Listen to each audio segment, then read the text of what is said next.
I've owned my 996 generation Porsche 911 for over 5 years. And while it's good, it's far from perfect. Today, I'm going to share the ugly truth of owning a 25-year-old 911. The 996 generation of the Porsche 911 is perhaps the most hated 911 of all time. Those who really care are a group of keyboard warriors who you almost never meet in real life that are known as the Porsche purists. These are people that often think that the only 911s that are any good are cooled by God's good air. They will go out of their way on a forum to tell you that you don't have a real 911. But in most cases, these people have never even driven a 996 generation Porsche 911. A few of the more liberal ones will think that a GT3 or something like that is a real 911. But there are many Porsche snobs that don't consider the 996 a true 911. They think that Porsche lost its way.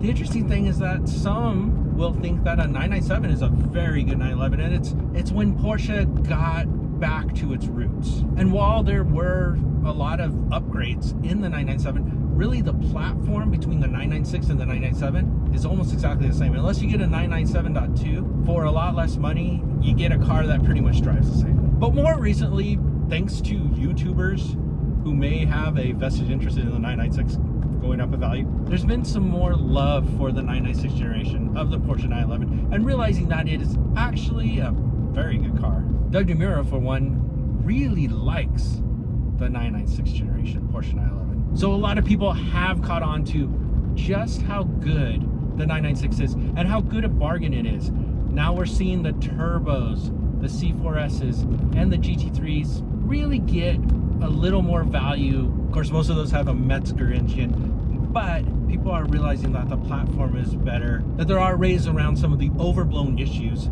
that people bring up about the 996 generation Porsche 911. When the 996 generation Porsche 911 came out, the steering wheel didn't tilt. This was fixed in the 997, but in the 996 you get a telescoping steering wheel, but it doesn't go up and down. From today's standpoint, this seems very odd, but the real issue is for taller drivers, because the steering wheel is a rather large steering wheel. So when it only goes in and out and it can't go up and down, it creates an issue where those drivers can't really get enough legroom to really comfortably drive a 996. This 1999 Porsche 911 has that same thing. It's only a telescoping steering wheel. It only goes in and out, and it has a large steering wheel. One fix that a lot of people do is they install either a newer steering wheel. You can install, I've seen even 991 steering wheels installed on a 996. They're kind of pricey, but a very popular upgrade is going for a Momo steering wheel. You do lose the airbags, although 25-year-old airbags and safety may not be the safest combination. That's my plan to do on this. I'm going to put a Momo steering wheel. This 1999 Porsche 911 is over 25 years old. And when you buy a car, any car that is over 25 years old, you're going to get some rattles and creaks from the suspension. The fact is, 25-year-old suspension, you're going to have bushings that need to replace, a lot of wear components. There are some newer upgrade options as technology has advanced that you can put on your suspension. Some of this depends on whether you want to do more of a track focused, go more GT3-ish, where it's not quite as comfortable to drive on the road, or do you want something that is more street friendly? For me, I'm planning to mainly drive this on the street, maybe an occasional track day, so I'm looking at a little less harsh of a suspension setup, but I am planning to upgrade all the suspension. But the squeaks and rattles that are there right now, they're kind of annoying, and it needs to get taken care of. Planning to upgrade the suspension in the near future. The interior of the 996 Porsche 911 is nothing to write home about. In 1999, it was interesting, progressive. I mean, you got to look at other cars of the era to kind of get an idea of why a lot of these choices were made for this interior. It was a major departure from what we saw in pretty much every other 911 before this, which kind of evolved from the previous 911. Instead, you had a more modern look and feel. By today's standard, it's not modern, but by 1999 standards, this was a very interesting looking interior. Look at Ferraris of the same time period. The Ferrari 360, for instance. when you see a lot of plastic on there, that's one of the things a lot of people didn't like about the 996 was how plasticky the interior was. And yes, there are a lot of plastic parts, and some people don't like the overall design nowadays just because it's not as clean and classic as, say, the 997, the 991, little bit cleaner design or more modern. But it is unique, and I think with a few proper upgrades, could look pretty nice. But after I get done with this car, let me know, because some things are about to change. Even though the look of the 996 interior is not to everyone's liking, at least from my experience, it's held up pretty well. I don't have a bunch of creaks, rattles. I do know a lot of people that have had these cars do have those issues. All my creaks and rattles are for suspension, not from interior parts. So there's mainly just the usual wear and tear, leather seats, that kind of thing. One of the biggest gripes that people have of the 996 generation 911 is the headlights. They're not round. Partly because those headlights aren't round, and because the interior is seen as a little bit lower quality. Prices of the 996 have stayed overall low. There is some nostalgia with perhaps some people that have entered the market. This was the 911 that came out when I was in college. So for me, that was kind of a special car. For others, the 996.2 is special because Sally from the movie Cars was a 996.2. So those headlights have that nostalgia factor. Nostalgia, however you say that word. But while a lot of people still don't like the headlights, often called fried egg headlights because the early ones with the yellow on the bottom look kind of like fried eggs. While a lot of people don't like the fried egg style headlights, they've kind of started to grow on a lot more people and kind of are a nice change of pace. It makes your car a little more unique. So I'm a fan of the headlights. They don't bother me, never have. But I know some people really don't like them to the point where they put weird covers on them, all that kind of stuff. I would just say, don't just discount a car just because of the headlights. This particular Porsche 911 has one of the least desirable features on the used car market. It is the thing that keeps the value down more than anything else on this particular car. It's because it's got a Tiptronic transmission. Now, while these days we have the PDK transmissions where you have the dual clutch, and even the Corvette has a dual clutch transmission nowadays. Back when the 996 came out, the transmission to have, at least from a performance standpoint, is in fact the manual transmission. The Tiptronic is not a bad transmission. In fact, it's a very reliable transmission. The problem that people have with the Tiptronic is simply it makes the car a little bit slower. The shifts take longer. It is possible to convert your 996 over to a manual transmission. It does cost a decent amount of money though. So if you want your 996 to shift as fast as possible and you have a Tiptronic car, you can convert it to a manual transmission.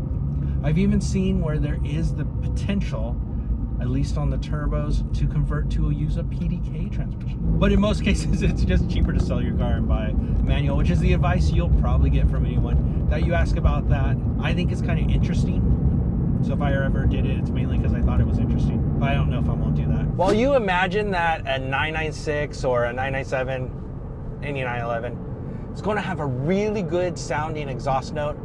Fact of the matter, unless you get the Porsche sports exhaust, it's just okay. Now I fixed this with a Pfister sports exhaust, and yes, you still have to kind of push it a little bit, give it a little slight rev, and the noise is much better. But out of the box, the stock exhaust, nothing to write home about. It's something that if you're going to buy a 996, even a 997, 991, any of them, let's say a base Carrera, I personally would invest in a good exhaust upgrade. Get a little more excitement with the sound. Nothing too crazy. I'm not one of those that's really into the X pipes or doing anything like straight piping, anything like that. Those things get a little too loud. But just a good catback exhaust that gives you a little bit more sound without being annoying. This car, and this will happen with anything that's 25 years old, this is a 1999 911. When you buy a 1999 car, one of the things you need to remember, you're dealing with 1999 technology. That means you've got a CD player where nobody has CDs anymore. Porsche does have a fix for this. They have the PCCM Plus. It's kind of pricey, but it does look really good. I was thinking about getting it after I put in a different system. That was just a cheap system to kind of see if I liked it. I have some different reasons for why I don't want to do it. That'll be shared in a upcoming video. But you can upgrade to a modern stereo, and it does make a big difference. Being able to get things like Apple CarPlay, Android Auto, get your maps, that kind of stuff. It also had a CD changer. This one does. Some do not. Some even have holders for your CDs. My original unit that I still have in my garage, so if I ever want to go back I can, has a tape player, and then I have a CD changer in my car. This was the height of technology in 1999.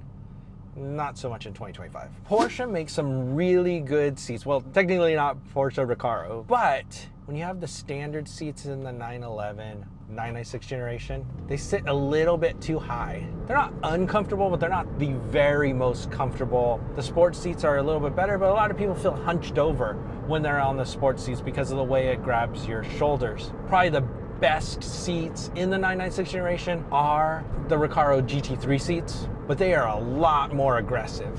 So if you're wanting like a nice, for the most part, comfortable road car that's pretty sporty, and let's say you want to take a road trip every now and then or anything like that, those GT3 seats just aren't going to be that comfortable. However, there is a solution. The 997 seats will fit into a 996. There's some wiring changes because the 997 does have airbags in the seats, and the 996 didn't. So you can disconnect things with that, change a couple wiring things. But once you get that down, everyone that I've heard that has done this, and I've sat in 997 seats and 991 seats, you can do both of them. It's just a little more complex with the 991. But with the 997, it's pretty much a bolt-on thing, just the wiring is the big deal. But once you get all that connected correctly, the upgrade is well worth it. And that eventually is probably what I'm gonna do with seats. I haven't 100%. I've looked at some other aftermarket options, but I'm kind of leaning towards getting the 997 seats just to make the seating position a little bit better. You'll be a little bit lower. You add that to your Momo steering wheel and you're gonna have a really nice drive. What would any video be about the 996 generation Porsche 911 that was about the ugly truth without the thing that everybody on the internet says is the reason not to get a 996? It's totally overblown, but it is the IMS bearing. It is the thing that so many people will tell you is going to cause your engine to explode randomly. And hopefully this doesn't explode while I'm ranting about this. The IMS bearing is a problem. Is it an overblown problem? Yes. Is it addressable and fixable? Also, yes. The earliest cars do have a dual row bearing. 1999 911s, even with the Boxsters, the 986 Boxster, 1999 and before, has a dual row bearing. This is a much, much better design. And it does have a lower rate of failure, but that isn't zero. It's just a much lower rate of failure. It is a better bearing. In general, if you have a manual transmission 996, the smart thing to do is when you replace the clutch, go ahead and put an upgraded bearing. You can get the permanent solution, which is an oil-fed bearing. That's my personal favorite solution. All the other solutions are not supposed to be for the lifetime of the vehicle. This car is still on its original bearing at almost 110,000 miles. The more miles you go, the less likely the bearing is to fail, although eventually something's going to give, right? Eventually something's going to blow your engine no matter what, as you get enough miles on it. The bigger issue in these earlier cars than the IMS bearing, even though the IMS bearing is what everybody talks about, is really chain guides. When you let those chain guides go, if people don't check their filters and see the plastic, check the oil pan, you drop it. It's a good thing when you first buy a car.